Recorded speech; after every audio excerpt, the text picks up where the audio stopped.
All right, guys, the moment you've all been waiting for. My top 10 favorite Black Sabbath songs of all time. And I think there's going to be a couple surprises in here, a couple no-brainers. But overall, it's just what it comes down to is that these are my personal favorite Sabbath songs. And like it's hard for me to rationalize why I would like put them above the 55 songs that preceded it.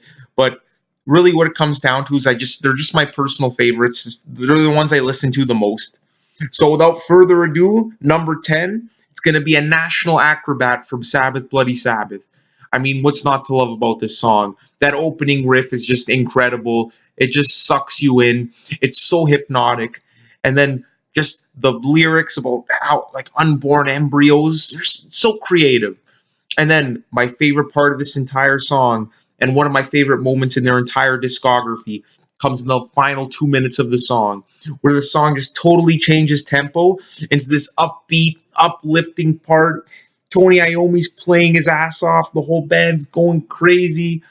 It's just one of my favorite moments in Black Sabbath's entire discography, and just overall one of their greatest songs. So yeah, that's a national acrobat.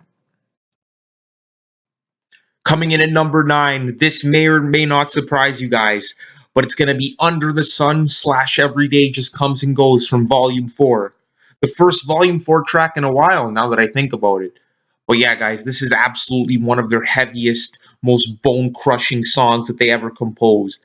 I mean, the opening riff of this is just a consolidation of the best moments on Master of Reality into one single riff. I mean, the riff on this song, the intro, everything about it, just the lyrics, so dark, so gloomy, so doomy, and it's just really like a consolidation of everything they were striving for on Master of Reality. For me, this is like the ultimate doom metal song, and it's just insane.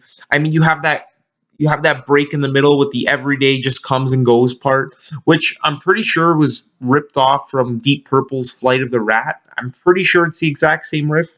I haven't seen many people make that connection, but it definitely reminds me of that song. But regardless, I mean, irregardless, it's just a welcome break from the doom and destruction of the entire song. And guys, let me tell you, the outro of this song is just, oh man, it's just goosebump inducing awesomeness.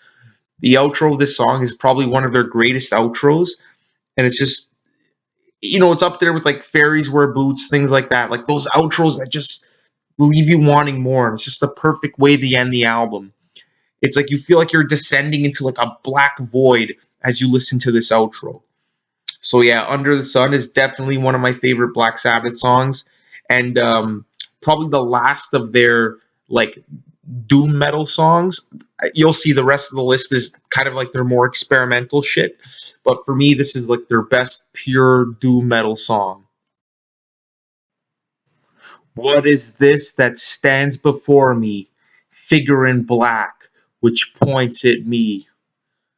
Those are the immortal lines that started the heavy metal genre. And coming in at number 8, the first heavy metal song ever written, Black Sabbath. That's right, this is the title track of the album, the title track of the band, and just probably one of the most historically significant songs of all time. And it kills me to put it at number 8 because for the longest time, this would have been like top 2, top 3 shit. But you know what? Some other songs just grew on me a little bit more over the years, but that doesn't take away one iota of how excellent this song is. I mean, just the way it starts with you hear the rain coming in, and then Ozzy's menacing vocals. The lyrics are disturbing. The music is disturbing. I mean, the very foundation of this song is based on the tritone, which is I'm no musician, so I can't really explain it properly. But apparently, it was a band permutation of notes from the Middle Ages because it was said to invoke the devil. If that's not the heaviest thing I ever heard in my life, I don't know what is. But just the way this song gradually builds and builds into this blistering solo at the end, it's unmatched by any other metal song. And you know what? This song, for historical significance alone, has to be considered one of the greatest metal songs of all time. And I'll never forget when I first purchased Black Sabbath, which is my favorite album by the band, and this song came on, I was like shaking in my boots. I mean, I was looking at that album cover, listening to those lyrics, listening to that the drone of the tritone throughout the entire song, and I'm like, damn, like I actually felt guilty listening to this song because of how unholy it sounded. But now I listen to it all the time because no matter how many times I've heard this album, this song never gets old. It's just a metal masterpiece. And I mean, we got to give Geezer Butler props for having a night terror. Or well, he woke up in the middle of the night and he saw a figure in black standing at the base of his bed, and he attributed it to this like 16th century occult book he had purchased the day before. But it was probably just an episode of sleep paralysis. Anyway, I'm getting off topic. But believe it or not, Ozzy actually wrote the lyrics to this song about Geezer Butler's experience, which is extremely ironic considering Geezer Butler was like the main lyricist of the band. And I just find that funny how Ozzy just happened to have written like the lyrics of the first metal song of all time.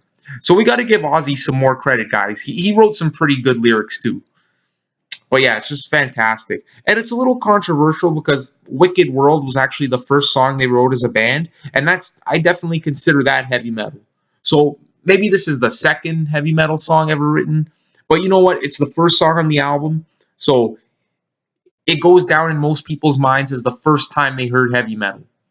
So that's the title track, Black Sabbath, an absolute masterpiece.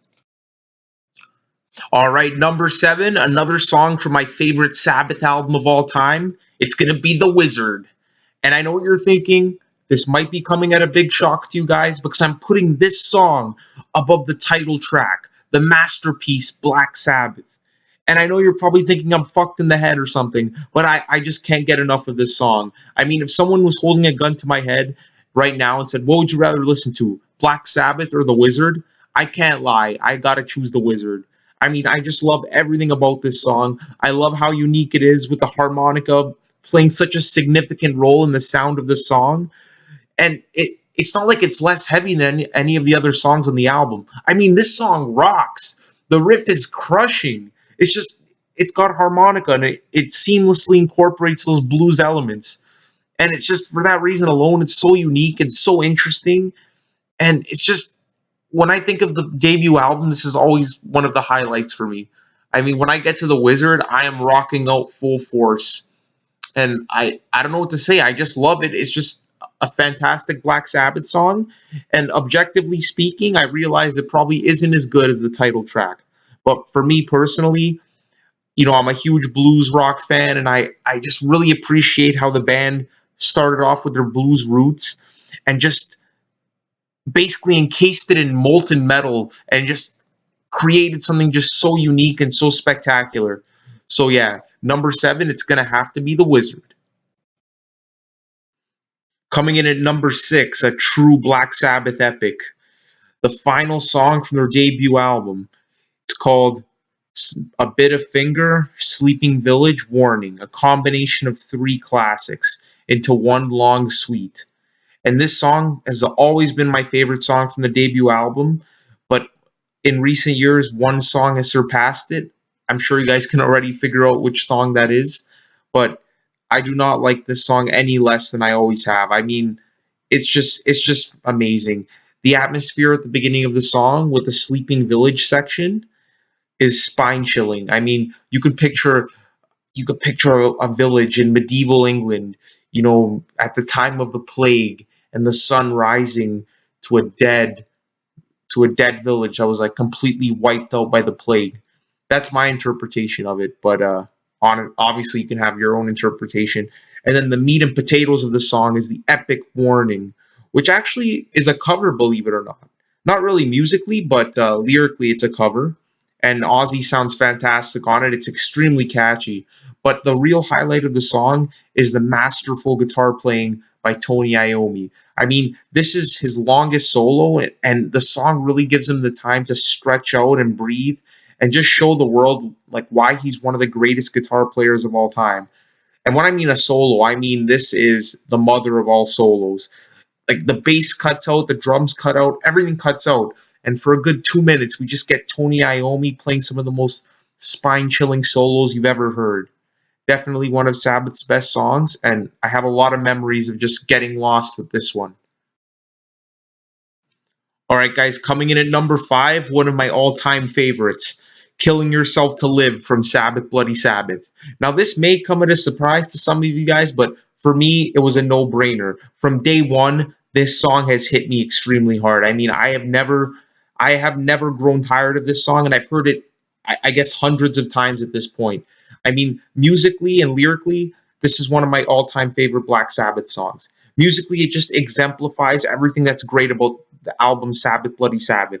It goes through so many changes. Ozzy sounds so intense throughout the entire song, and Tony Iommi's solos are just mind blowing. And lyrically, it's so powerful. It has so many different interpretations. The official interpretation, which was intended by Geezer Butler, was a song about drug abuse.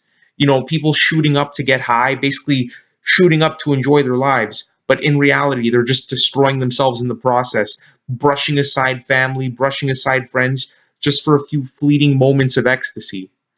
But for the longest time, my interpretation was that of the working man, basically sacrificing all your time and energy to work a 9 to 5 job, come home, like neglect your family, neglect everything else, just to accumulate enough wealth to enjoy retirement, and then finally reaching that age of retirement, and being too old and sick to even enjoy your life. So you're basically killing yourself to live that entire time. And I was sure this was the interpretation because I read Ozzy and Black Sabbath biographies where they say everyone in Birmingham, which is where they came from in England, they would they would work these these extremely long hours, come home, work in the factories. I remember Ozzy was working for this one company, and this guy received a gold watch as a reward for working there for like 50 years. And Ozzy's like, "Fuck that! I'm not going to kill myself for 50 years for a stinking gold watch." you know so that was my interpretation, but either way, it's so meaningful, and it's one of the Black Sabbath songs that's hit me really hard. So definitely listen to "Killing Yourself to Live." It's one of the best. Coming in at number 4, the absolutely iconic "Snowblind" from Volume 4.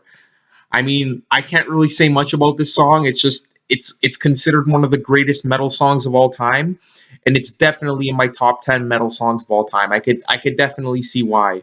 I mean, the riff, everything about it is just like perfection, and I can't really do it justice. So instead, I'll just tell you guys my personal experience with this song. So I'll never forget it. The first time I heard this song, I was camping, and we were driving to the corner store on the campground to buy some wood or shit like that. I don't know. Probably ice for the coolers. And this song came on, and my dad was a pretty big Black Sabbath fan as a kid, but this song came on, and we were fucking jamming out to it. It was amazing. I was like, "Oh my god, like what's that song called?" And he had no idea what it was called. Like I guess as a kid he never owned Volume 4, so we never really heard that song much, and we were all it was honestly a quest to find out what the title of this song was. And back in the day, I was really young. I might have been like maybe like 7 or 8 or something like that. And we weren't very like technologically advanced back then, so we didn't think to go on the computer and like Google search it. Actually, those would have been the pretty early days of internet, maybe like 2003. So yeah, you know what? It's probably not our fault, so we didn't think of that. But yeah, for the longest time, we had no idea what the song was called, and we're like, "Oh fuck, I wish I knew the name of that song." And then finally, they played it on the radio again, and they mentioned the title was "Snowblind," and it was just love at first listen. To be honest, such a great song. And I just remember like the agony of all those years not knowing the title of the song. And they never really played it much on the radio because I don't know, I guess our local classic rock station kind of stayed away from like the heavy metal shit. They played their fair share of Sabbath, but they didn't really play, they played Paranoid, Iron Man, shit like that. They never really played Snowblind. So I don't know, just a funny story, but it's a masterpiece. All right, guys, coming in at number 3, and I'm sure no one is going to disagree with this. Sabbath Bloody Sabbath, the title track from their 1973 masterpiece. And this is not only one of the best Black Sabbath songs, but it's arguably the greatest metal song of all time. I mean, everything that you love about metal is in this song. blistering solos, two of the greatest riffs ever fucking penned. And it's just, oh man, for the longest time, this was my favorite Black Sabbath song. And you know what? The top three are pretty much interchangeable at this point. So if you guys want to consider this number one, go ahead, just put it up there because it's honestly deserving of every bit of that praise. I mean, as I mentioned before, two of the greatest riffs ever made. And what's just so intriguing about this song is that they actually wrote, Tony Iommi actually wrote this song after a long dry spell of writer's block. I mean, after Volume 4, I guess they were just so coked out of their minds. Tony Iommi was just, his creative well was just running dry. So they went to this like old abandoned castle in England, I think in Wales.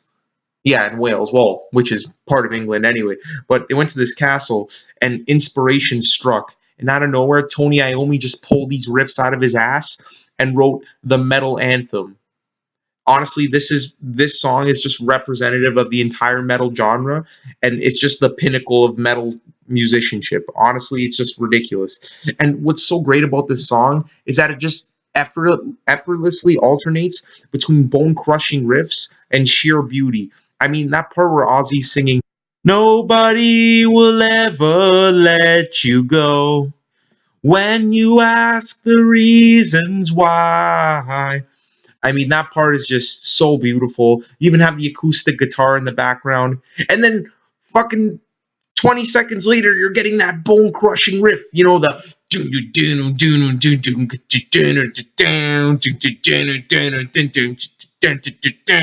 And Ozzy shrieking like a banshee. And it just sounds like the whole weight of the world is crashing down on your shoulders.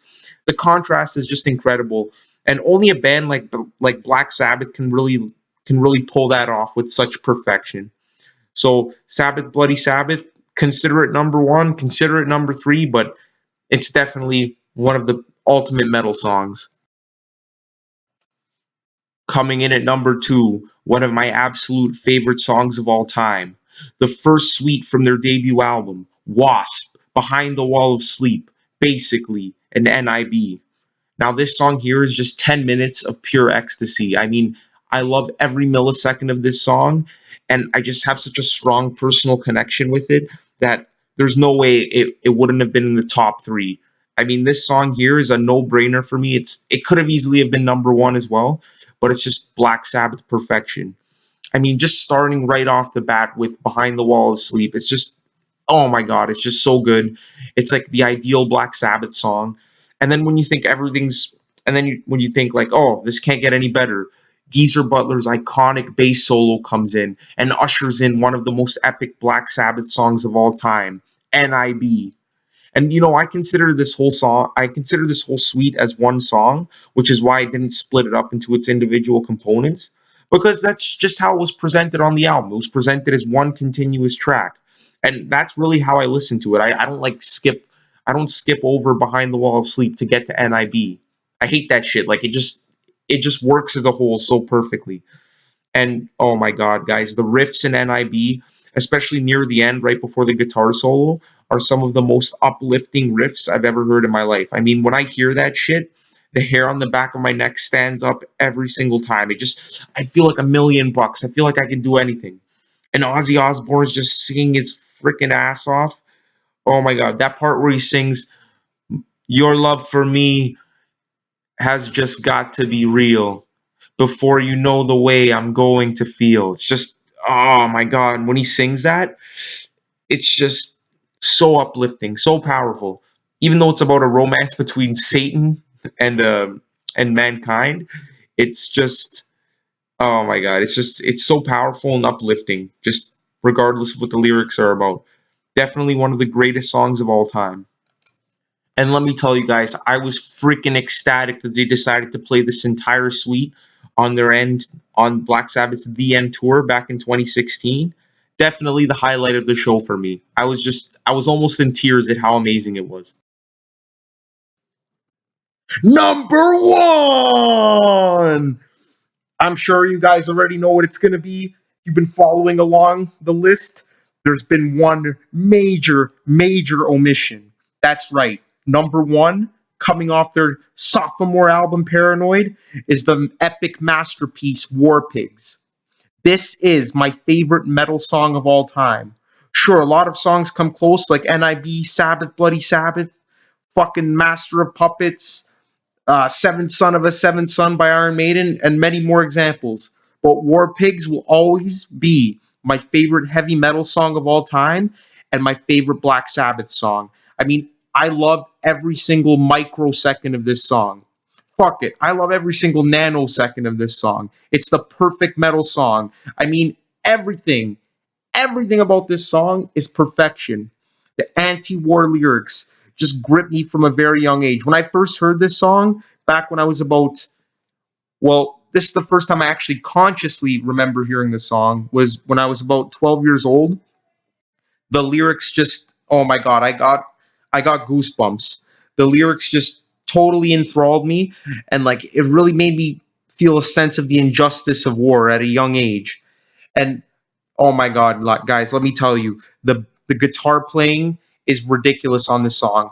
I mean, the outro, you know the part where it goes bow now now now now now now now now now now now is one of my favorite musical moments of all time. I mean, that part right there just makes me feel like I could conquer anyone and anything. It just pumps you up to the max. And the drum fills, oh my god, the drum fills are just ridiculous on this song. This may be one of Bill Ward's greatest performances of all time. The bass playing is tight. The riffs, it has two of the greatest riffs I've ever heard in my life. And Ozzy just sounds fantastic. And let me tell you guys, when I saw them on the VN tour and they played this song and the whole audience was singing along, it honestly felt like a brotherhood. It felt like everyone was connected, and I've rarely felt such euphoria as at a concert experience in my entire life. I mean, this song is definitely one of my favorite songs of all time. Right up there with all the Led Zeppelin songs, all the progressive rock epics. War Pigs deserves every bit of praise as it gets. And I know it's cliche to put War Pigs as number one, because I'm sure many, many people consider this the greatest Black Sabbath song. But you know what? Fuck that. Like, I don't care about being counterculture and edgy and putting an underrated song as number one. War Pigs absolutely deserves it. And there's not really much else to say. But thank you guys so much for joining me on this journey. It's been so much fun talking about all these songs, just showing my appreciation for one of the greatest metal bands of all time. Definitely my favorite metal band of all time, Black Sabbath. Stay tuned for more videos, and I might even make a Black Sabbath top 10 albums, or like a Black Sabbath album ranking. That would be pretty cool. We all know the debut album is going to be my number one, but the other ones are going to be in an interesting order. So maybe stay tuned for that. And thank you so much for watching. I really appreciate it.